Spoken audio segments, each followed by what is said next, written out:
빌립보서 4장 1절로 7절 말씀 되겠습니다. 신약의 321면입니다. 우리 말씀을 함께 읽겠습니다. 빌립보서 4장 1절로 7절 말씀입니다. 함께 읽겠습니다. 그러므로 나의 사랑하고 사모하는 형제들, 나의 기쁨이요 멸류가 아닌 사랑하는 자들아, 이와 같이 주 안에 서라. 내가 유오디아를 권하고 순두개를 권하노니 주 안에서 같은 마음을 품으라. 또 참으로 나와 멍에를 같이 한 내게 구하노니 복음에 나와 함께 하던 저 여인들을 돕고 또한 클레멘드와 그 외에 나의 동역자들을 도우라. 그의 이름들이 생명책에 있느니라. 주 안에서 항상 기뻐하라. 내가 다시 말하노니 기뻐하라.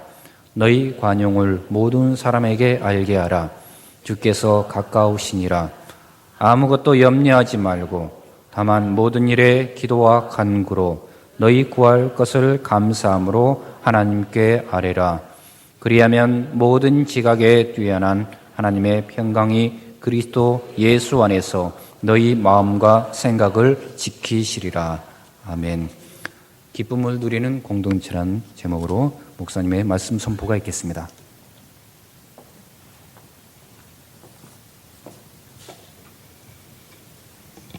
우리 옆에 있었는데 같이 인사드리고 하죠.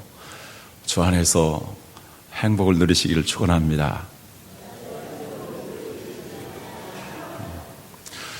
오늘 소망 공동체 한번 운동회가 있는데 그 운동회 주제가 우리가 한 사랑, 한 마음, 한 소망을 갖는 것입니다. 그래서 오늘 이 말씀을 주제로 해서 말씀을 전하도록 하겠습니다. 유명한 심리학자인 레오 바스카글리아라는 분이 그의 저서에서 어머니에 대한 회상을 하고 있습니다. 오늘 아버지가 돌아오셔서 이제 그의 사업이 파산되었음을 가족들에게 알렸습니다. 그래서 어머니는 자신이 간직하고 있던 귀한 보석을 팔아서 그날 저녁 온 가족과 함께 잔치를 벌였습니다. 나중에 이 소식이 친척들에게 알려졌습니다. 그리고 어머니에게 비난의 화살을 쏘았습니다. 어머니는 거기에 대해서 이렇게 말합니다. 그날 저녁이야말로 우리 가족에게는 다른 어떤 때보다 기쁨이 필요했던 저녁이었기 때문에 내가 그렇게 했습니다. 파산됐다 할지라도 우리가 누려야 될 기쁨을 떨칠 수가 없다는 것입니다. 그리고 그 아버지는 그에 대한 소감을 물었을 때 이렇게 대답합니다. 아내는 우리에게 자신의 보석보다 우리의 가족이 더 소중하다는 것을 깨우쳐 주었고 나는 그날 다시 용기를 갖고 내 인생에 새롭게 도전하기로 결심했습니다. 귀한 보석, 그것보다도 가족이 더 소중하다는 것을. 오늘 찬송, 우리 예배전 찬양 가운데 이런 찬양이 있습니다. 주님께서 우리에게 주신 기쁨은 빛난 아름다운 영원한 향기여라. 그리고 주님께서 우리에게 주시는 평안은 빛나는 보석이여라. 정말 그 어떤 향수보다도 어떤 보석보다도 가족들이 누리는 주님 안에서의 기쁨과 평강은 더 아름답고 귀한 것입니다. 할렐루야.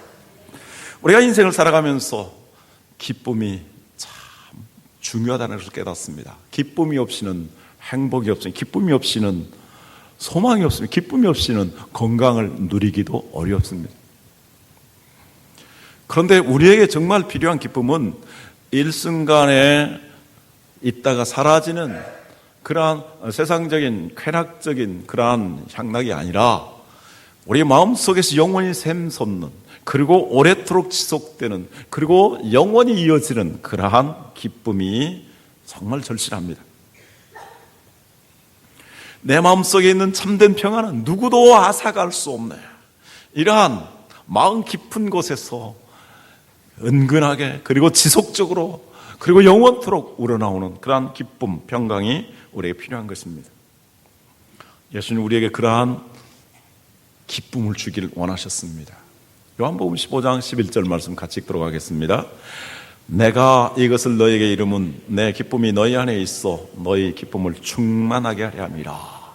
예수님의 제자들에게 주님 안에 있어서 주님이 이 기쁨을 누리고 있는데 그 기쁨을 제자들에게 충만히 누리기를 원하셨던 것입니다. 그렇다면 우리는 그 주님이 주시는 기쁨을 누릴 수 있도록 해야 되겠습니다. 사도 바울은 이 기쁨에 대해서 이렇게 말씀합니다. 갈라디아 5장에서 기쁨은 성령의 아주 중요한 열매다. 오직 성령의 열매는 사랑과 희락과 해서 사랑 다음에 중요한 열매가 기쁨이라고 말씀하고 있습니다. 그리고 로마서 14장 17절에서 천국은 먹고 마시는 것이 아니라 오직 성령 안에서 의와 평강과 희락이라 라고 말씀합니다. 이제 예수 그리스도의 보혈의 은혜를 힘입어서 우리가 의롭게 되고 그 다음에 하나님 의지함으로 또 사람들과 좋은 관계를 가짐으로 평강을 누리게 되고 우리 자신에게는 정말 큰 기쁨, 희락, 이것이 천국의 삶이라고 말씀합니다. 오늘 또 우리가 이 성령의 열매를 맺고 천국의 삶을 누리기 위해서는 바로 기쁨을 충만하게 누리도록 해야 합니다. 그런데 오늘 빌립보서 4장을 보면 사도 바울이 최초로 개척했던 유럽의 교회 빌립보 교회에 편지를 쓰게 되는데 이 빌립보 교회가 여러 가지 갈등과 문제들로 말미암아 기쁨을 잃어버렸음을 보게 됩니다. 오히려 감옥 속에 있는 사도 바울은 기뻐하고 있습니다. 그리고 감옥 밖에 있는 성도들은 그 기쁨을 누리지 못하고 있는데 그래서 사도 바울은 나 때문에 감옥에 들어있는 나 때문에 근심하지 말고 여러분들 주님이 주시는 그 기쁨을 누리기를 바랍니다 하면서 이 글을 쓰고 있는 것입니다. 교회는 이 땅에 존재하는 천국의 한 모형입니다. 우리는 이 교회 생활 안에서부터 정말 기쁨을 누릴 수 있는, 그래서 천국을 누리는, 경험하는 그러한 교회 공동체가 되도록 해야 하는데, 그렇게 되기 위해서는 빌립보 교회의 문제점들을 진단하면서 사도 바울이 믿음으로 제시한 그 교훈을 받아서 우리가 그러한 삶을 살도록 해야 할 것입니다. 자, 빌립보 교회가 이러한 기쁨을 온전히 누리지 못하는 중요한 두 가지 문제가 있었습니다. 그 문제를 극복하고 해결해야 이 기쁨을 누리게 된다고 사도 바울은 말하고 있는 것입니다. 그럼 그 첫 번째는 무엇일까요? 첫 번째는 관계적인 갈등을 극복해야 한다는 것입니다. 우리 인생살이에 있어서 기쁨을 앗아가는 가장 가까운 원인은 사람들 간의 관계의 문제입니다. 그 중에서도 특별히 가까운 사람들, 그리고 열정이 넘치는 사람들, 교회 안에서는 열심히 봉사하는 하나님의 일꾼들 가운데서 이러한 관계의 갈등이 많이 나타나는 것입니다. 정말 함께 친밀한 인간관계를 그리고 기쁨을 누리던 사람이 서로 상처를 주고받아서 외면하게 됐을 때에 삶맛을 잃어버리게 됩니다. 교회 안에서 같이 열심히 일하던 사람들이 이제 얼굴을 피해야 하는, 그리고 보지 않기를 바라는 상황이 되었다면 이것은 참으로 불행한 일일 수밖에 없습니다. 어떻게 신앙생활의 기쁨과 신앙생활의 행복이 있을 수 있겠습니까? 그런데 바로 빌립보 교회의 여성도들 가운데 그런 일이 있었습니다. 여기 2절 말씀 보면 내가 유오디아를 권하고 순두개를 권하노니 주 안에서 같은 마음을 품으라 사도 바울이 말합니다. 아마도 유오디아와 순두개는 빌립보 교회에 아주 열심히 있고 그리고 영향력 있는 여성 지도자들이었을 것입니다. 사도 바울이 3절에서 말합니다. 복음에 나와 함께 힘쓰던 저 부녀들을 이렇게 지적했는데, 복음을 위해서 사도 바울과 함께 바울의 동력자로서 힘을 쓰던 저 부녀들, 바로 유오디아와 순두계를 이야기한 다음에 저 부녀들이라고 말하는 것을 볼 때 이분들은 정말 교회에서 열심히 일을 했습니다. 사도 바울을 도우면서 또 협력하면서 동역을 했습니다. 그런데 이 둘 사이가 같은 마음이 되지 못했습니다. 그래서 주님 안에서 같은 마음을 가지라 이렇게 말하고 있습니다. 그것은 두 사람의 문제뿐만 아니라 빌립보 교회 공동체 전체의 문제이기도 했습니다. 사도 바울이 빌립보서를 쓰게 된 두 가지 원인이 있는데, 하나는 그가 감옥에 들어갔을 때 빌립보 교회가 헌금을 해서 사도 바울과 동역자들을 도왔습니다. 그것에 너무 감사해서 여러분들이 저에게 가져다 준 재물, 그 헌금에 내가 순교의 피를 흘려서 내 자신을 피의 제사로 드린다 할지라도 감사하고 기뻐하겠다라고 말하고 있습니다. 다른 한편 이렇게 유오디아와 순두계 그리고 빌립보 교회 사이에 갈등이 있음으로 인하여서 이것을 사도 바울이 바로잡기 위해서 격려의 편지를 쓰게 된 것입니다. 빌립보서 2장 1절에서 3절 말씀을 제가 읽습니다. 그러므로 그리스도 안에 무슨 권면이나 사랑에 무슨 위로나 성령에 무슨 교제나 긍휼이나 자비가 있거든 마음을 같이하여 같은 사랑을 가지고 뜻을 합하며 한 마음을 품어 아무 일에든지 다툼이나 허영으로 하지 말고 오직 겸손한 마음으로 각각 자기보다 남을 낮게 여기고, 여기 권면, 다른 사람을 도와주는 일을 합니다. 또 그리고 사랑으로 사람들을 위로해 주는 일을 합니다. 그리고 성령의 무슨 교제, 하나님의 일을 할 때 이렇게 교제하면서 협력을 합니다. 그리고 긍휼과 자비, 이렇게 구제하면서 선행을 베푸는 일을 합니다. 이렇게 연약한 자들을 도와주고 세워주는 일, 그리고 협력해서 주님의 일을 할 때에, 그리고 교회 밖에서 이렇게 구제와 선행을 할 때에 빌립보 교회 성도들 가운데 어떤 마음으로 했느냐? 다툼과 허영으로 했다라는 것입니다. 다른 사람들과의 관계에 있어서는 다툽니다. 성질이 맞지 않든지 뜻이 맞든지 않든지 아니면 경쟁심에서든지 서로 다툽니다. 기본적으로 시기가 있어서 그러겠죠. 그리고 또 하나는 뭡니까? 허영, 자기 자신이 영광을 얻으려고 하는 것입니다.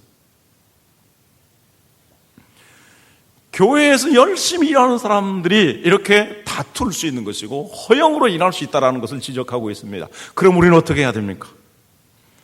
오직 겸손한 마음으로 각각 자기보다 남을 낮게 여기라 이렇게 말씀하고 있습니다. 그리고 다시 사도 바울은 4절에서 이렇게 말씀합니다. 빌립보서 2장 4절 같이 읽도록 하겠습니다. 각각 자기 일을 돌볼 뿐더러 또한 각각 다른 사람들의 일을 돌보아 나의 기쁨을 충만하게 하라. 이 세 가지 이야기를 하고 있습니다. 교회에서 열심히 봉사하고 열심히 일하는 사람이 해야 될 세 가지. 첫째, 자기 일 열심히 해야 된다. 다른 사람 간섭하지 말고 자기가 맡은 일 열심히 하면 된다. 왜 다른 사람에 대해서 신경 쓰느냐? 왜 다른 사람들을 시기하느냐? 자기 일 열심히 하라. 그다음 두 번째는 다른 사람의 일을 돌봐줘라. 다른 사람을 세워주면서 협력하라는 것입니다. 다툼이 아니고 허영이 아니고 다른 사람을 세워줘라. 그래서 서로 세워줘야 되는 것입니다. 그 다음 세 번째는 무엇입니까? 나의 기쁨을 충만하게 하라. 자식들이 싸우면 부모님이 고통스럽지요. 양들이 싸우면 목자가 고통스럽습니다. 목회자에게 가장 큰 고통 중에 하나는 성도들끼리 이렇게 바로 다투는 것입니다. 그래서 나의 기쁨을 충만하게 하라. 정말 복음을 위해서, 교회를 위해서 이렇게 수고하고 헌신하고 이제 감옥에까지 들어갔는데 언제 순교를 당할지 모르는데 나에게 정말 편안한 소식을 주지 못할 망정 이렇게 고통을 줬겠느냐. 복음을 위해서 이렇게 목숨 건 나에게 그래도 기쁨을 가져다오. 사도 바울이 이렇게 부탁하고 있는 것입니다. 아무리 불효 자식이라 할지라도 정말 부모님을 생각한다면 형제들끼리 싸워서는 안 되는 것이지. 자, 그러면 사도 바울이 이와 같은 관계의 갈등을 어떻게 극복하고 해결해야 된다라고 해답을 주는 것입니까? 5절 말씀입니다. 같이 읽습니다. 너희 관용을 모든 사람에게 알게 하라. 주께서 가까우시니라. 이 관용이라는 말은 쉽게 설명하면 부드러운 절제라고 할 수 있습니다. 다른 사람들에게 부드럽게 하며 자기 자신에 대해서는 절제하는 것입니다. 어떤 성경에서 보면은 젠틀맨이라고 번역을 하고 있습니다. 젠틀맨, 신사라는 것입니다. 신사하면 영국 사람을 떠올립니다. 그리고 영국 신사는 항상 양복에 정장을 입고 넥타이를 맵니다. 넥타이가 무엇입니까? 목을 맨 줄입니다. 목줄입니다. 목줄. 왜 신사는 목줄을 매야 됩니까? 이 목 아래에 있는 감정이 치밀어 오르는 것을 절제해야 된다는 것입니다. 자기의 감정을 절제하지 못하면 그 사람은 신사가 될 수 없습니다. 그래서 자기 감정을 잘 컨트롤합니다. 그래서 목줄을 매고 나는 감정을 절제하면서 대합니다. 다른 사람을 대할 때도, 경쟁자를 대할 때에도 페어플레이를 하고 여성을 대할 때도 내 감정을 절제한다라는 것입니다. 가장 비겁한 사나이는 무엇입니까? 싸울 때 다른 사람의 목줄을 잡아당기는 것입니다.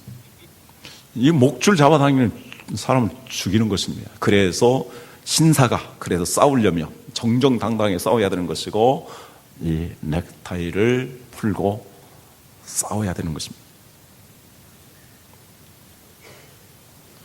우리가 정말 교회에서 싸워야 될 것은 세상의 죄악과 싸워야 되는 것이고 사탄과 싸워야 되는 것입니다. 진리와 싸워야 됩니다. 비진리에 대해서 싸워야 되는 것입니다. 그런데 비본질적인 것 가지고 우리가 싸우면 되겠습니까? 관용이라는 것은 정말 넓은 마음을 가지는 것입니다. 그리고 모든 것을 수용하고 포용하는 그 주님의 넓은 마음. 그래서 빌립보서 2장에서 너희 안에 이 마음을 품으라. 곧 그리스도 예수의 마음이니 그는 근본 하나님과 본체시지만 하나님과 동등됨을 취할 것을 여기지 아니하고 자기 자신을 낮추셨고 사람의 모양으로 나타나셨고 죄인들과 같이 되었고 십자가에 죽기까지 복종하셨다라고 말씀합니다. 죄인들을 위해서 자기 자신을 내어주신 이 겸손하고 그리고 우리를 사랑하는 넓은 마음을 가져야 될 것을 말씀합니다. 누구에게? 모든 사람에게. 우리는 이럴 수 있습니다.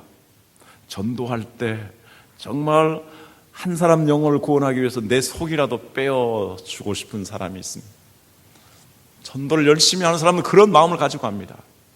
그러나 정작 가까이 열심히 일하는 사람들 사이에는 이렇게 다툼이 있을 수 있고 허영이 나타날 수 있는 것입니다. 그래서 모든 사람 속에 예수 믿지 아니하는 사람들뿐만이 아니라 나와 성격이 같지 아니하는 사람도 그리고 나와 불편한 사람들도 다 관용하는 마음을 가져야 된다라고 말씀합니다. 왜 그렇습니까? 예수님께서 우리에게 관용을 베풀지 아니하였다면, 선택해서 우리의 성질을 보고 구원하셨다면 여기 구원받을 사람이 누가 있겠습니까? 그래서 주께서 가까우시다 이렇게 말씀합니다. 주께서 가까우시다라는 말을 두 가지로 해석할 수 있습니다. 하나는 주님이 곧 재림하신다라는 것입니다. 주님이 재림하시면 어떻게 됩니까? 산자와 중자를 심판하실 주님이십니다. 그래서 우리의 모든 행실에 대해서 다시 한번 평가를 내리시는 것입니다. 그래서 우리가 행한 대로 상을 주시는 것입니다.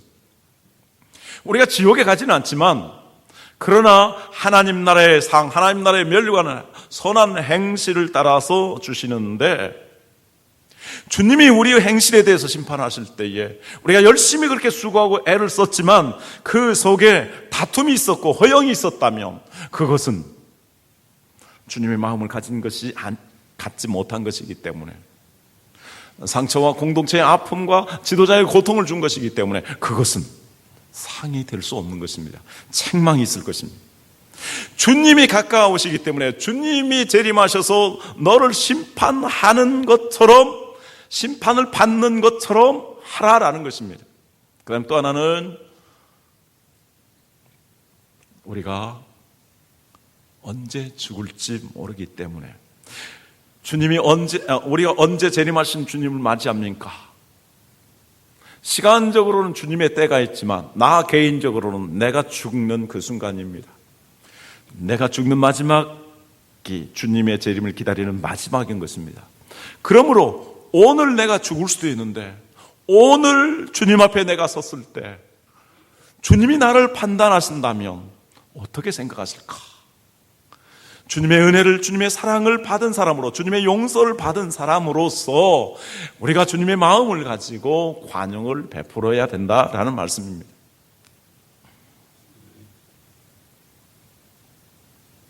그래서 다시 말씀드립니다. 4절에 주 안에서 항상 기뻐하라, 내가 다시 말라 하노니 기뻐하라고 말씀합니다. 그래서 주 안에서 기뻐하라. 주님이 우리를 이렇게 사랑해 주셨고 주님께서 무조건적으로 우리를 선택하시고 구원해 주셨기 때문에 우리도 그렇게 관용을 베풀며 허물이 있다 할지라도 덮어주며 용서할 수 있어야 된다라는 것입니다.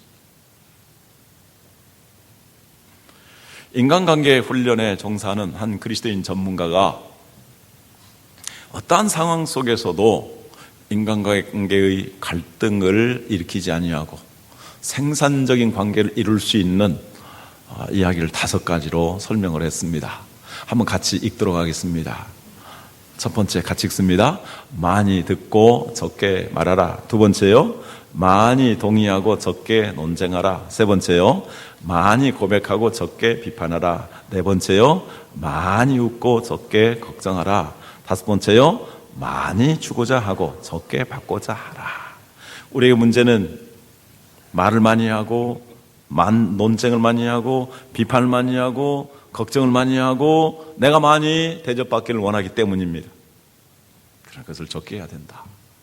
대신 많이 들어라, 많이 동의해줘라, 많이 고백해줘라, 나의 허물을. 그리고 많이 웃어라. 그리고 많이 다른 사람을 배려하고 주어라. 그러면 인간관계의 갈등이 적어지고 없어지게 된다라고 말하고 있습니다. 정말 우리도 구체적으로 이렇게 행함으로 인하여서 우리 가족 간이나 이웃 간이나 그리고 교회 안에서 특별히 이러한 관계적인 갈등을, 그 갈등 때문에 상처를 주고받는 일이 없기를 주님의 이름으로 부탁합니다. 두 번째, 상황이 주는 염려를 극복하라고 말씀하고 있습니다. 인간관계의 갈등 못지않게 우리의 기쁨을 빼앗는 것이 있다면 염려라는 것입니다. 염려라는 말은 히라보로 마음이 나누어진다라는 것입니다.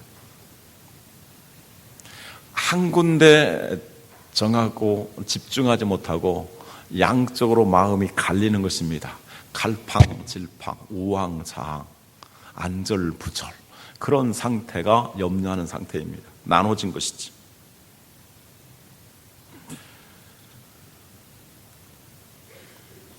자, 왜 그렇습니까? 우리는 하나님 믿는 사람이기 때문에 하나님을 바라봅니다.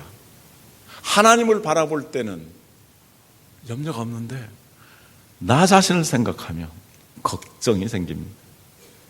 지금 현재는 문제가 있습니다. 그러나 미래에 대한 주님의 소망을 우리 약속하셨습니다. 그 미래를 바라보면 미래의 소망으로 인해서 인내할 수 있는데 지금 현재가 급급해서 현재 때문에 걱정합니다.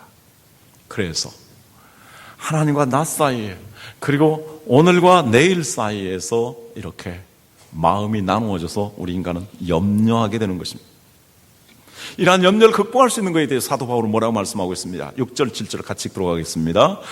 아무것도 염려하지 말고 다만 모든 일에 기도와 간구로 너희 구할 것을 감사함으로 하나님께 아뢰라. 그리하면 모든 지각에 뛰어난 하나님의 평강이 그리스도 예수 안에서 너희 마음과 생각을 지키시리라.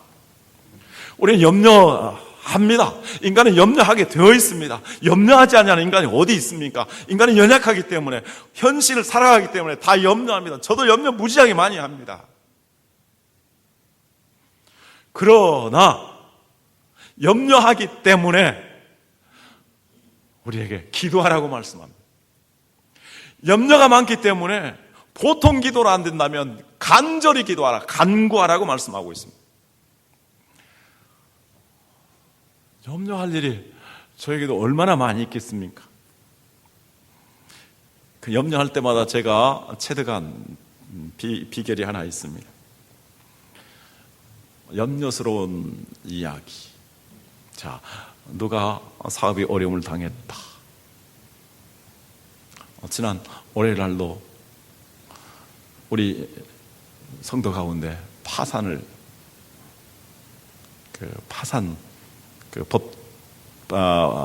법정에서 파산 선고를 받은 사람이 있습니다.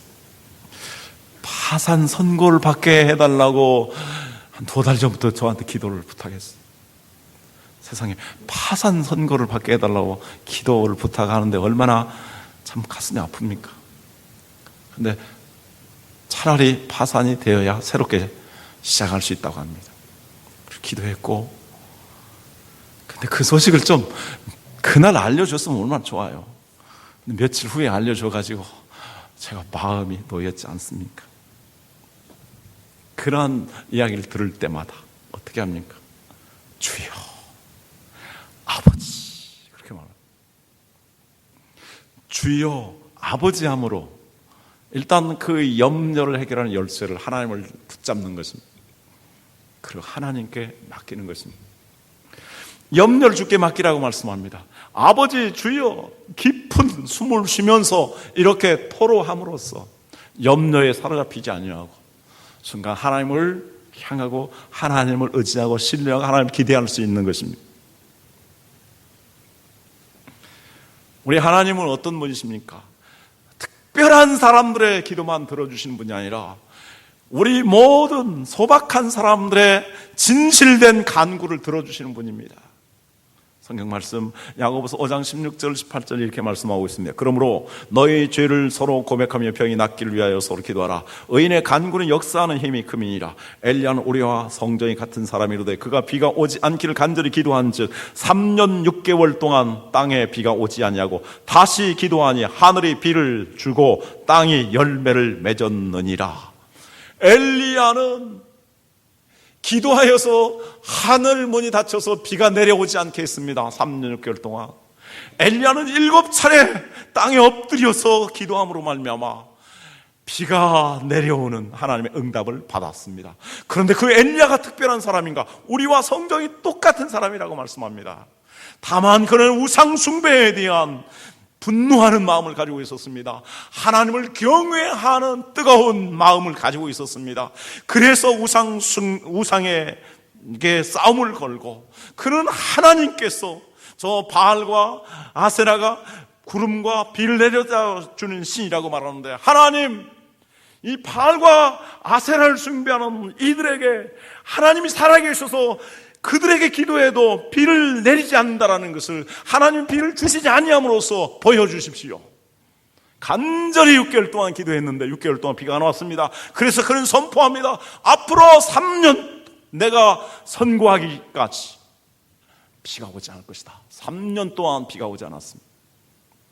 우리와 똑같은 사람이로되 하나님을 경외하고 신뢰하는 진실된 마음과 그리고 뜨거운 마음으로 믿음으로 간구하였기에 하나님이 이렇게 역사하신 것입니다. 우리에게 문제가 있습니까? 질병 때문입니까? 자녀들 문제입니까? 사업의 문제입니까? 정말 하나님을 향해서 기도하시길 바랍니다. 힘들고 어려울수록 더 간절히 간구하여서 하나님으로 말미암아 해결을 받는 여러분들이 되시길 주님의 이름으로 축원합니다. 염려가 얼마나 비생산적인가를 풍자하는 이런 이야기가 있습니다. 어떤 청년이 군대 입대하게 되었습니다. 어머니가 너무도 염려해서 이제 밥도 못 잡수시고 일도 하지 못합니다. 그냥 안절부절합니다. 그 모습을 보고 익살스러운 분이 위로한답시고 이런 말을 건넸다고 합니다. 대개 아들은 앞으로 군대 가서 전방에 배치될 수도 있고 후방에 배치될 수 있습니다. 후방에 배치된다면 염려가 좀 덜하겠지만 전방에 배치된다면 좀 염려가 클 것입니다. 그러나 전방에 배치되었을 때 위험한 일을 하고 또 편안한 일을 하게 될 수 있는데, 편안한 일을 하게 되면 염려가 적을 것이지만 위험한 일을 하게 되면 염려가 더 클 것입니다. 전방에서도 또 위험한 가운데 있을 때 부상을 당하거나 부상을 당하지 않을 수 있을 것입니다. 부상 당하지 않으면 염려가 덜하겠지만 부상을 당하게 되면 염려가 클 것입니다. 그런데 부상을 당해도 회복될 수 있다면 염려가 크겠지만 회복이 될 수 있다면 염려가 적겠지만 회복될 수 없다면 염려가 클 것입니다. 부상 당해도 아주 심각해서 죽지 않게 된다면 염려가 덜하게 되겠지만 만약 죽는다면 염려할 필요가 전혀 없습니다. 이 맨 마지막 결론이 중요합니다. 최악의 경우 죽는 건데 사람이 죽으면 염려할 필요가 없다는 것입니다. 죽어도 염려할 필요가 없는데 왜 살아서 앞으로 되지도 않냐는 일을 미리 앞당겨서 지금 염려하고 있느냐, 이것입니다. 굉장히 일리 있는 이야기입니다. 염려로는 아무런 것도 생산할 수 없고 창조적인 것이 있을 수 없습니다. 미래의 소망을 가져올 수가 없습니다. 그래서 아무것도 염려하지 말고 오직 모든 일에 기도와 간구로 너희 구할 것을 감사함으로 하나님께 아뢰라. 감사함으로 하나님 백성들의 진실한 믿음의 기도에 대해서, 간절한 기도에 대해서 반드시 좋은 것으로 우리가 구하는 것보다, 우리가 생각하는 것보다 더 넘치도록 응답하실 것이기 때문에 믿고 기대하면서 하나님 앞에 기도하라 하는 것입니다. 우리가 기도하면 하나님께서 우리의 생각과 우리의 기도하는 것보다도 더 넘치도록 응답해 주시는 하나님이신 줄 믿습니다. 우리가 발버둥 치고 일하며 우리가 일하는 것을 불구하지만 우리가 하나님께 기도하면 하나님께서 일하십니다. 할렐루야. 그러므로 우리가 기도하면 수지를 맞는 것입니다. 우리 소망교회는 22여 년 전에 어려운 가운데서 이렇게 시작됐습니다. 그동안에 교회 안에서도 어려운 일들이 있었고, 또 우리 한국 교회가 이제 침체기에 들어있고 마이너스 성장을 하는데 하나님께서 은혜를 베풀어 주셔서 또 교회당도 이전하기도 하고 또 이 좋은 곳에 하나님께서 우리 교회당을 이렇게 지켜 하셨습니다. 이 은혜와 이 놀라운 축복을 주셨으면 우리들이 정말 기쁨을 누리는 공동체가 되어야 됩니다. 그것은 우리 자신의 행복을 위해서도, 예수님께서 우리에게 그 기쁨, 구원의 즐거움을 누릴 수 있는 은혜를 주셨기 때문에 우리는 마땅히 당연하게 누려야 됩니다. 그 기쁨을 누리지 못한다면 사탄이 지금 나를 지배하고 있고 사탄이 나를 쓰러뜨리고 있는 것입니다. 기쁨을 회복하시고 구원의 즐거움을 회복하시기를 바랍니다. 우리가 많은 사람들에게 전도하기 위해서는 우리 교회 성도들이, 그리고 특별히 앞서 봉사하는 성도들이 기쁨으로 봉사해야 합니다. 기쁨이 없고 평강이 없는 곳에 어떠한 사람들이 발붙이려고 하겠습니까? 정말 우리 마음속에 기쁨이 있기를, 그래서 기쁨의 향기가 다른 사람들에게 나타나기를 주님의 이름으로 축원합니다. 우리 교회에서 가장 기뻐해야 될 일은 무엇입니까? 예수 그리스도의 복음을 전하여서 천하보다 귀한 생명을 구원하는 것입니다. 이 생명을 구원하는 전도하는 일에 우리가 집중하지 아니하기 때문에 다른 것들 때문에 우리 기쁨을 놓칩니다. 집안에서 한 생명이 태어나는 것보다 더 큰 기쁨이 어디 있겠습니까? 하나님의 교회에서 가장 큰 기쁨, 하나님이 기뻐하시고 천군 천사들이 기뻐하고 우리 모두가 기뻐하고 내가 기뻐하고 또 영원히 기뻐해야 할 일은 전도에서 한 생명이 주께 돌아오는 것입니다. 그래서 우리가 해피데이 전도 축제를 갖는 것이 아니겠습니까? 성경 말씀 같이 읽도록 하겠습니다. 전도서 누가복음 15장 9절에 10절 같이 읽습니다. 내가 너희에게 이르노니 이와 같이 같이 읽습니다. 이와 같이 죄인 한 사람이 회개하면 하늘에서는 회개할 것 없는 의인 99으로 말미암아 기뻐하는 것보다 더하리라. 누가복음 15장 32절 같이 읽습니다. 이 내 동생은 죽었다가 살아났으며 내가 잃었다가 얻었기로 우리가 즐거워하고 기뻐하는 것이 마땅하다 하니라. 이제 오늘 또 운동회를 통해서 서로 기쁨을 나누시길 바라고, 또 우리 교회가 복음 안에서 기쁨을 충만하게 갖고 봉사하면서도 기쁨으로 봉사하고 기쁨으로 전도하여서 우리 모두 기뻐하고 하나님께 기쁨을 드릴 수 있는 우리 성도들, 우리 교회가 되기를 주님의 이름으로 축원합니다. 기도하겠습니다.